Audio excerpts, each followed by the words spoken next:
വിചിന്തന വിഷയമാക്കുന്നത് വിശുദ്ധ മർക്കോസിൻ്റെ സുവിശേഷം 5-ാമത്തെ അധ്യായം 25 മുതൽ 35 വരെയുള്ള തിരുവചനങ്ങളാണ്. രക്തസ്രാവക്കാരി സ്ത്രീയോടൊപ്പമാണ് നാം അല്പസമയം യാത്ര ചെയ്യുക. ഈശോ ദെക്കാപോളിസിലേക്ക്, അവിടെ നിന്ന് ജായിറോസിൻ്റെ മകളെ ഉയർപ്പിക്കാൻ വേണ്ടി അദ്ദേഹത്തിൻ്റെ വീട്ടിലേക്ക് പോകുന്നതാണ് രംഗം. നഗരത്തിൽ നിന്ന് നഗരങ്ങളിലേക്ക്, ഗ്രാമങ്ങളിൽ നിന്ന് ഗ്രാമങ്ങളിലേക്ക് ഈശോ യാത്ര ചെയ്യുകയാണ്. ഈ യാത്രയിലൊക്കെ അവിടുത്തെ ഉദ്ദേശം നന്മകൾ ചെയ്യുക എന്നുള്ളത് മാത്രമാണ്. എവിടെ പോയാലും എവിടെ ചെന്നാലും ധാരാളം ആളുകൾ ഈശോയുടെ ചുറ്റും ഓടിക്കൂടുന്നത് നമുക്ക് കാണാൻ സാധിക്കും. അതാണ് ആ വ്യക്തിത്വത്തിൻ്റെ മാഹാത്മ്യം അല്ലെങ്കിൽ വശ്യത എന്ന് നമുക്ക് പറയാൻ കഴിയും. ഇപ്പോൾ ഈശോയ്ക്ക് ചുറ്റും ഉണ്ടായിരുന്ന വ്യക്തികൾ പലതരത്തിലുള്ള ആളുകളാണ്. രോഗികൾ, ആകുലർ, പീഡിതർ, ഹൃദയം നുറുങ്ങിയവർ, ജീവിതത്തിൽ എല്ലാം തകർന്നു പോയവർ, അങ്ങനെ ആരൊക്കെയാണ് ഈശോയോടൊപ്പം ഉണ്ടായിരുന്നത് എന്ന് നമുക്ക് കൃത്യമായിട്ട് പറയാൻ സാധിക്കുകയില്ല. നഗരങ്ങളുടെ പ്രത്യേകത അന്നും ഇന്നും ഏകദേശം ഒരുപോലെയാണ്. സുന്ദരമായ നഗരങ്ങളുണ്ട്, അങ്ങേയറ്റം അസ്വസ്ഥതകൾ ഉളവാക്കുന്ന നഗരങ്ങളുണ്ട്. എല്ലാ നഗരങ്ങളിലും ഒരു കൂട്ടം ആളുകളുടെ സാന്നിധ്യം നമുക്ക് തിരിച്ചറിയാൻ സാധിക്കും. പഴയ സാധനങ്ങൾ പെറുക്കി വിൽക്കുന്നവർ, അങ്ങേയറ്റം ദാരിദ്ര്യത്തിൽ കഴിയുന്നവർ, കുടിലുകളിൽ താമസിക്കുന്നവർ, യാചകരായിട്ടുള്ള വ്യക്തികൾ, അലഞ്ഞു തിരിയുന്ന വ്യക്തികൾ, ഇതൊക്കെ എന്നത്തെയും നഗരങ്ങളുടെ പ്രത്യേകതയാണ്. ഇന്നും നമ്മുടെ നഗരങ്ങളും അതിൽ നിന്ന് അല്പം പോലും വ്യത്യസ്തമല്ല. ദൈവത്തിൻ്റെ സൗഖ്യം നൽകുന്ന കരത്തിനായി കാത്തിരിക്കുന്നവർ, ആരുടെയെങ്കിലുമൊക്കെ സഹായം കൊണ്ട് ജീവിക്കുന്നവർ, ആരിൽ നിന്നൊക്കെ സഹായം കിട്ടുമെന്ന പ്രതീക്ഷയോടെ കൈ നീട്ടുന്നവർ, അതൊക്കെയാണ് ഏത് നഗരങ്ങളിൽ ചെന്നാലും നമുക്ക് കാണാൻ സാധിക്കുക. അല്പം ഉള്ളിലേക്കൊന്ന് കടന്നു ചെന്നു കഴിഞ്ഞാൽ നഗരങ്ങളുടെ മുഴുവൻ നിജസ്ഥിതിയും നമുക്ക് മനസ്സിലാക്കാനും സാധിക്കും. ഇപ്പോൾ വിശ്വാസികളായ നമ്മെ സംബന്ധിച്ചിടത്തോളം അവിടുന്ന് നമ്മളെ അയച്ചിരിക്കുന്നത് ഈശോയുടെ കരങ്ങളാവുക, കൈകളാവുക, ഈശോയുടെ ഹൃദയവും മനസ്സുമുള്ള മനുഷ്യരായി ഈ വിധത്തിലുള്ള മുറിവേറ്റവരിലേക്ക് കടന്നു ചെല്ലുക എന്നുള്ളതാണ് നമ്മളുടെ ദൗത്യം. ഈശോയുടെ ചുറ്റും കൂടി നിന്നവരെ ശ്രദ്ധിക്കുക. തിക്കിത്തിരക്കുകയാണ് ജനം. ചിലരൊക്കെ മുട്ടി നിൽക്കുന്നു, ചിലരൊക്കെ തൊട്ടടുത്ത് നിൽക്കുന്നു, ചിലരൊക്കെ കൂടുതൽ അടുത്ത് നിൽക്കാനുള്ള പരിശ്രമം നടത്തുന്നു. അപ്പോൾ തൊട്ടു നിൽക്കാനും മുട്ടി നിൽക്കാനുമൊക്കെ തത്രപ്പെടുന്ന ഒരു കൂട്ടം ആളുകളെ നമുക്ക് ഇവിടെയും കാണാനായിട്ട് സാധിക്കും. ഇപ്പോൾ കർത്താവ് വരുന്നു എന്ന വാർത്ത പരക്കുകയാണ്. ആ വാർത്ത ഒരുപാട് ആളുകളുടെ ചെവികളിലും എത്തുന്നുണ്ട്. അങ്ങനെ കേട്ടവർ കർത്താവിനെ കാണാൻ വേണ്ടി, അവിടുത്തെ അടുത്ത് നിൽക്കാൻ വേണ്ടി, അവിടത്തോട് ചേർന്ന് നടക്കാൻ വേണ്ടി പരിശ്രമിക്കുന്നത് നമുക്കിവിടെ കാണാൻ കഴിയും. ഇന്നും അതുപോലെ പരിശ്രമിക്കുന്ന ആളുകൾ ധാരാളമുണ്ട്. വചനം വായിക്കുന്നവർ, ധ്യാനിക്കുന്നവർ, വിശുദ്ധ ബലിയിൽ പങ്കെടുക്കുന്നവർ, ആരാധനയിൽ പങ്കെടുക്കുന്നവർ, കർത്താവിനോട് അവിടുത്തെ വ്യക്തികളോടുമൊക്കെ അടുത്ത് നിൽക്കുന്നവർ, അങ്ങനെ ധാരാളം ആളുകളെ നമുക്ക് ഇന്നും കാണാനായിട്ട് സാധിക്കും. ഈ തിക്കിത്തിരക്കുന്നവരിൽ ഈശോയുടെ ഭാഗത്തു നിന്ന് സൗഖ്യം ലഭിക്കണമെന്ന് ആഗ്രഹിക്കുന്ന ആളുകൾ എത്രയുണ്ട് എന്ന് നമുക്കറിയില്ല. നന്ദിപൂർവ്വം ഓർക്കുന്നവർ എത്രയുണ്ട് എന്ന് നമുക്കറിയില്ല. ഒരു കൂട്ടം ജനം ഈശോയോടൊപ്പം നടന്ന് നീങ്ങുകയാണ്. ആ കൂട്ടത്തിൽ ഈ പറയുന്ന വിധത്തിലുള്ള ആളുകൾ എല്ലാം ഉണ്ടാകാം. സുഖം പ്രാപിച്ചവരുണ്ടാകാം, സുഖം പ്രാപിക്കാൻ ആഗ്രഹമുള്ളവരുണ്ടാകാം, കൂടെ ഒന്ന് നിന്നാൽ മതി എന്നാഗ്രഹിക്കുന്നവരുണ്ടാകാം, കൂടെ നടന്നാൽ മതി എന്ന ചിന്തയോടെ പോകുന്നവരുണ്ടാകാം. ഇപ്പോൾ തിക്കിത്തിരക്കുന്ന ജനത്തിൻ്റെ ഇഷ്ടാനിഷ്ടങ്ങൾ എന്തൊക്കെയാണെന്ന് നമുക്ക് വ്യക്തമല്ല. എല്ലാവരും ഈശോയോടൊപ്പമാണ് നടന്ന് നീങ്ങുന്നത് എന്ന് മാത്രമേ പറയാൻ സാധിക്കുകയുള്ളൂ. ചിലരൊക്കെ തൊട്ട് കാണും, ചിലരൊക്കെ അടുത്ത് നിന്ന് കാണും. ഏത് കാര്യത്തിലാണെങ്കിലും ആളുകളുടെ സമ്മിശ്രമായ പ്രതികരണങ്ങൾ നമുക്കിവിടെ കാണാൻ കഴിയും. ചിലരൊക്കെ തൊട്ടു എന്നിട്ടും ഒന്നും സംഭവിച്ചില്ല, ചിലരൊക്കെ ചേർന്ന് നിന്നു എന്നിട്ടും ഒരു മാറ്റവും സംഭവിക്കുന്നില്ല. അപ്പം അതുപോലെ തിക്കിത്തിരക്കുന്ന ഒരു സമൂഹത്തിന് ഒന്നും സംഭവിക്കാതെ പോകുന്നത് എന്തുകൊണ്ട് എന്ന് ചിന്തിക്കുന്നത് നല്ലതാണ്. ഒരാൾ തൊടുന്നു, സൗഖ്യം നേടുന്നു. അനേകർ തൊടുന്നു, ഒന്നും സംഭവിക്കാതെ കടന്നു പോകുന്നു. എന്തായിരുന്നു ആ സ്പർശനത്തിൻ്റെ പ്രത്യേകത? എന്തായിരുന്നു അതിൻ്റെ സവിശേഷത? വിശ്വാസത്തോടെ തൊടുന്നു, അറിഞ്ഞ് തൊടുന്നു, ആരാണെന്ന് അറിഞ്ഞ് തൊടുന്നു. അങ്ങനെ വരുമ്പോഴാണ് ജീവിതത്തിൽ വ്യതിയാനങ്ങൾ ഉണ്ടാവുക, ജീവിതത്തിൽ മാറ്റങ്ങൾ ഉണ്ടാവുക.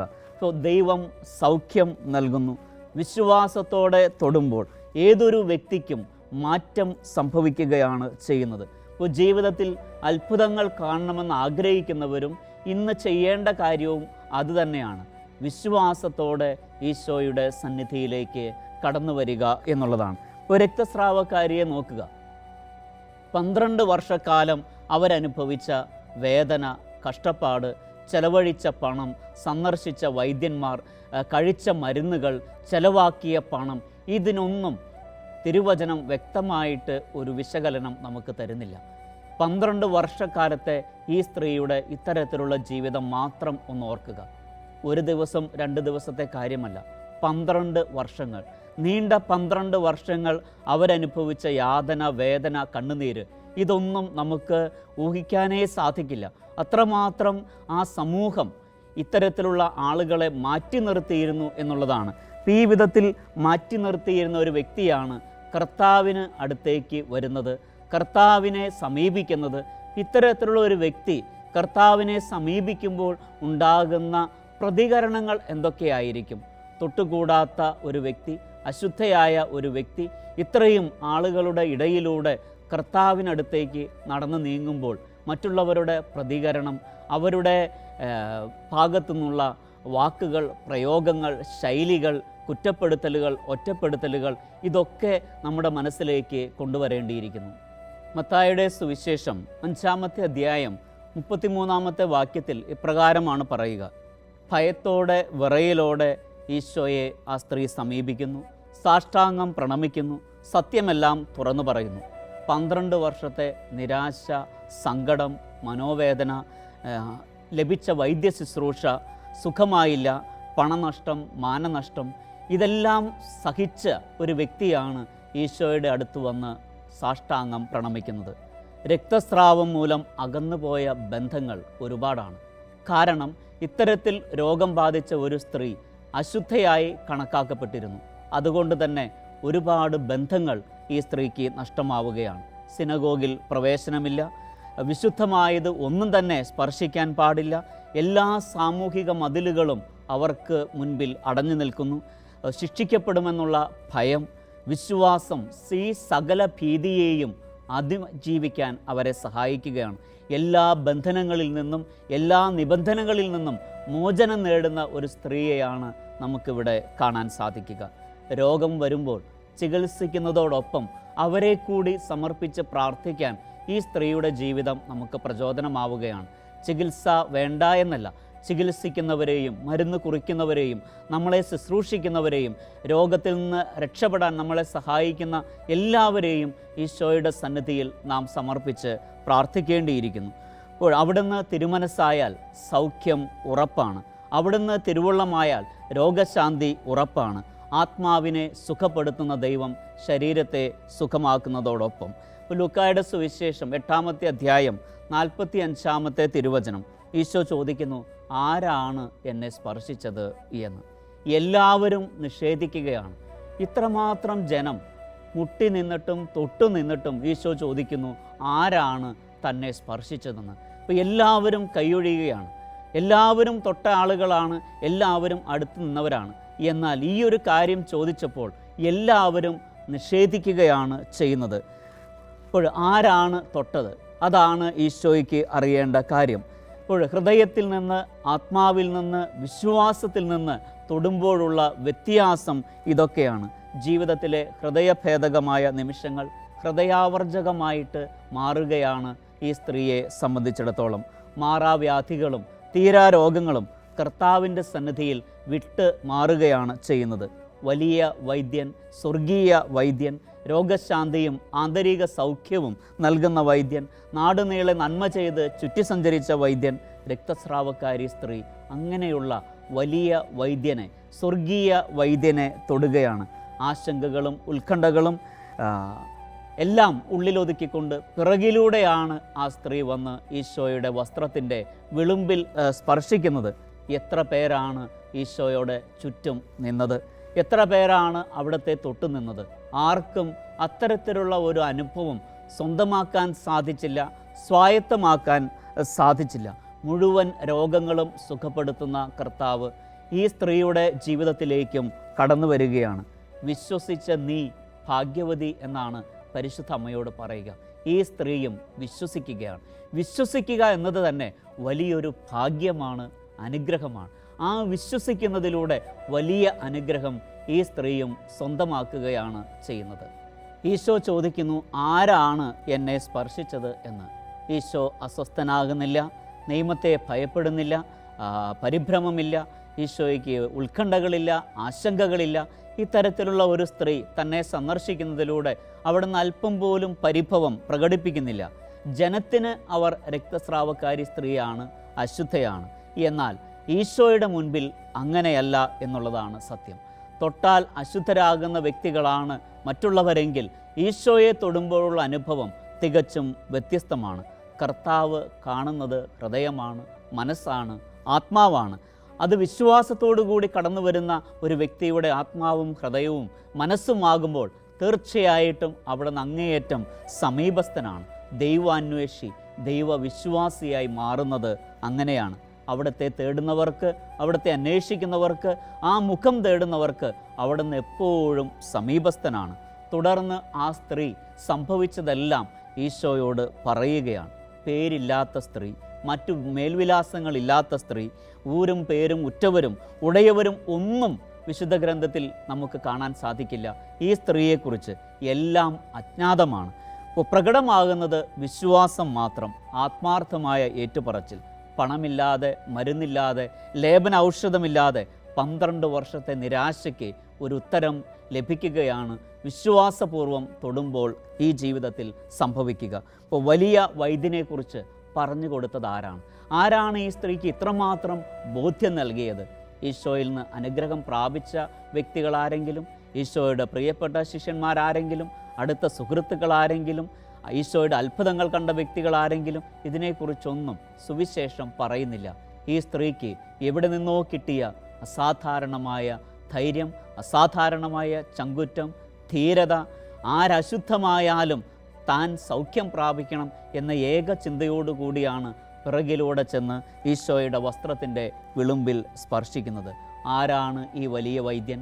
മരുന്നില്ലാതെ, ലേപനൌഷധമില്ലാതെ, ചികിത്സാവിധികളില്ലാതെ, രോഗമെന്താണെന്ന് പരിശോധിച്ച് പോലും നോക്കാതെ ഇത്രമാത്രം സൗഖ്യം നൽകുന്ന വ്യക്തി ആര്?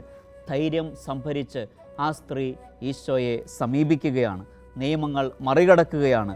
ഒരുക്കമുള്ള ഒരു ഹൃദയത്തോടെ സമീപിക്കുകയാണ്. ജനത്തിൻ്റെ വിമർശനം, അവരുടെ ചോദ്യം ചെയ്യൽ, അവരുടെ പിറുപിറുപ്പ്, അവരുടെ വിമർശനങ്ങൾ ഒന്നും ഇവരെ ബാധിക്കുന്നില്ല എന്നുള്ളതാണ്. രണ്ടും കൽപ്പിച്ച് എന്തും നേരിടാനുള്ള ധൈര്യത്തോടെ, തൻ്റെ ഇടത്തോടെ ഈശോയുടെ വസ്ത്രത്തിൻ്റെ വിളുമ്പിൽ അവർ സ്പർശിക്കുകയാണ്.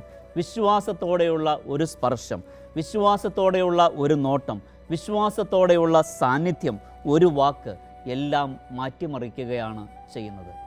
ഈശോ ഈ സ്ത്രീയിൽ നിന്ന് ആവശ്യപ്പെടുന്ന ഒരേ ഒരു കാര്യം മാത്രമുള്ളൂ: മുന്നോട്ട് വരിക, എല്ലാവരും കാണുക, വലിയ വിശ്വാസം പ്രകടിപ്പിക്കുക. വലിയ വിശ്വാസത്തെ കർത്താവ് എന്നും ആത്മാർത്ഥമായിട്ട് അഭിനന്ദിച്ചിട്ടുണ്ട്. സ്ത്രീയെ, നിൻ്റെ വിശ്വാസം വലുതാണ്, ഇസ്രായേലിൽ പോലും ഇതുപോലൊരു വിശ്വാസം ഞാൻ കണ്ടിട്ടില്ല. അപ്പോൾ വലിയ വിശ്വാസത്തെ എന്നും അഭിനന്ദിക്കുന്ന, എന്നും പ്രശംസിക്കുന്ന കർത്താവ് ഇന്ന് ഇവിടെ ഇരുന്ന് ഇങ്ങനെ തിരുവചനം കേൾക്കുമ്പോൾ വിശ്വാസത്തോടെ ഈശോയെ സമീപിക്കാൻ എനിക്ക് സാധിക്കുന്നുണ്ടോ?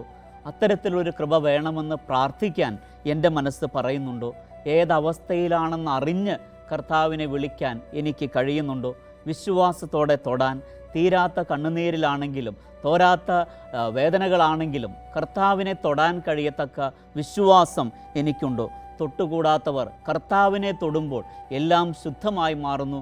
ജനം അംഗീകരിക്കുന്നു, എല്ലാവരാലും അംഗീകരിക്കപ്പെടുന്നു, പ്രശംസിക്കപ്പെടുന്നു, എല്ലാവരാലും ദൈവത്തെ മഹത്വപ്പെടുത്താനുള്ള വലിയ കൃപ ലഭിക്കുകയാണ്. അപ്പോൾ ഇവിടെ ഈ സ്ത്രീ പറഞ്ഞു തരുന്ന ഒരു വലിയ സത്യം ഇതാണ്: തൊടുന്നെങ്കിൽ കർത്താവ് നിൽക്കത്തക്ക വിധത്തിൽ തൊടുക. ബർത്തിമീസിൻ്റെ കാര്യത്തിൽ സംഭവിച്ച പോലെ വിളിക്കുന്നെങ്കിൽ കർത്താവ് നിൽക്കും വിധം വിളിക്കുക. അങ്ങനെയെങ്കിലേ വിളിക്കാവൂ, അങ്ങനെ വേണം വിളിക്കാനായിട്ട്. തൊടുന്നെങ്കിൽ കർത്താവ് നിൽക്കത്തക്ക വിധത്തിൽ തൊടുക. അങ്ങനെ തൊടുമ്പോൾ എല്ലാം മാറി മറിയുകയാണ്. അപ്പോൾ ഇന്ന് തിരുവചനം കേട്ടുകൊണ്ടിരിക്കുന്ന ഈ അവസരത്തിൽ മനസ്സ് എന്താണ് പറയുക? കർത്താവ് നിൽക്കത്തക്ക വിധം ഒരു നിലവിളി എന്നിൽ നിന്ന് ഉയർന്നിട്ടുണ്ടോ? കർത്താവ് നിൽക്കത്തക്ക വിധം ഒന്ന് തൊടാൻ എനിക്ക് കഴിഞ്ഞിട്ടുണ്ടോ? എൻ്റെ മനസ്സ് അങ്ങനെ പറയുന്നുണ്ടോ? രക്തസ്രാവക്കാരി സ്ത്രീ നമുക്ക് പറഞ്ഞു തരുന്ന ഏറ്റവും വലിയ പ്രചോദനം നൽകുന്ന കാര്യം ഇത് തന്നെയാണ്. തൊടുന്നെങ്കിൽ വിശ്വാസത്തോടെ, വിളിക്കുന്നെങ്കിൽ വിശ്വാസത്തോടെ. കർത്താവ് നിൽക്കണം, കർത്താവിൽ നിന്ന് പ്രതീക്ഷിക്കുന്ന സൗഖ്യം കിട്ടുകയും വേണം. അപ്പോൾ ഈ സ്ത്രീയോടൊപ്പം യാത്ര ചെയ്യുമ്പോൾ ഈശോയെ തൊടുന്നതിലൂടെ അവരുടെ 12 വർഷത്തെ ജീവിതം മറിയുകയാണ്. ആ ജീവിതത്തിനൊരർത്ഥം അവർ കണ്ടെത്തുകയാണ്. പുതിയ ജീവിതത്തിലേക്ക് അവർ കടന്നു വരികയാണ്. അപ്പോൾ ഇത്രയും കാലം കർത്താവിനെ തിക്കി തിരക്കി തൊട്ട് നിന്ന നമ്മളെ സംബന്ധിച്ചിടത്തോളം എന്താണ് നമ്മുടെ ജീവിത അനുഭവം? ഈ രക്തസ്രാവക്കാരി സ്ത്രീയോടൊപ്പം നമുക്ക് കുറച്ചുകൂടി ആഴത്തിൽ യാത്ര ചെയ്യേണ്ടിയിരിക്കുന്നു. എവിടെ നിന്ന് കിട്ടി ഈ ധൈര്യവും തൻ്റെ ഇടവും ചങ്കുറ്റവും ആത്മധൈര്യവും? ധീരമായ ഒരു കൃത്യം ചെയ്യുന്നതിലൂടെ ജീവിതത്തെ തന്നെ അവർ മറിക്കുകയാണ് ചെയ്യുന്നത്. എല്ലാവരും അകറ്റി നിർത്തിയെങ്കിലും കർത്താവ് അകറ്റി നിർത്തുന്നില്ല. എല്ലാവരും തൊട്ടുകൂടാത്തവരായി കരുതുമ്പോൾ കർത്താവ് അങ്ങനെ കരുതുന്നില്ല. ഏത് അവസ്ഥയിലാണ് നാം എന്നറിഞ്ഞു വേണം കർത്താവിനെ തൊടാനായിട്ട്. ആര് എന്ത് വിചാരിക്കും എന്നുള്ളതല്ല നമ്മുടെ മാനദണ്ഡം. തൊടുന്നത് കർത്താവിനെയാണ്. അത് കർത്താവ് നിൽക്കത്തക്ക വിധത്തിൽ തൊടുക. വിളിക്കുന്നത് കർത്താവിനെയാണ്. ആ വിളി കേൾക്കത്തക്ക വിധത്തിൽ വിളിക്കുക. കൃപയ്ക്കായിട്ട് രക്തസ്രാവക്കാരിയോടൊപ്പം നമുക്കും പ്രാർത്ഥിക്കാം. തൊടുന്നെങ്കിൽ വിശ്വാസത്തോടെ, വിളിക്കുന്നെങ്കിൽ വിശ്വാസത്തോടെ. അത് കർത്താവ് കേട്ട് നിൽക്കണം, കർത്താവ് കേട്ട് സൗഖ്യം നൽകണം. ദൈവം നമ്മളെ സമൃദ്ധമായി അനുഗ്രഹിക്കട്ടെ. കൃപയ്ക്കായി പ്രാർത്ഥിക്കാം. പിതാവിൻ്റെയും പുത്രൻ്റെയും പരിശുദ്ധാത്മാവിൻ്റെയും നാമത്തിൽ ആമേൻ.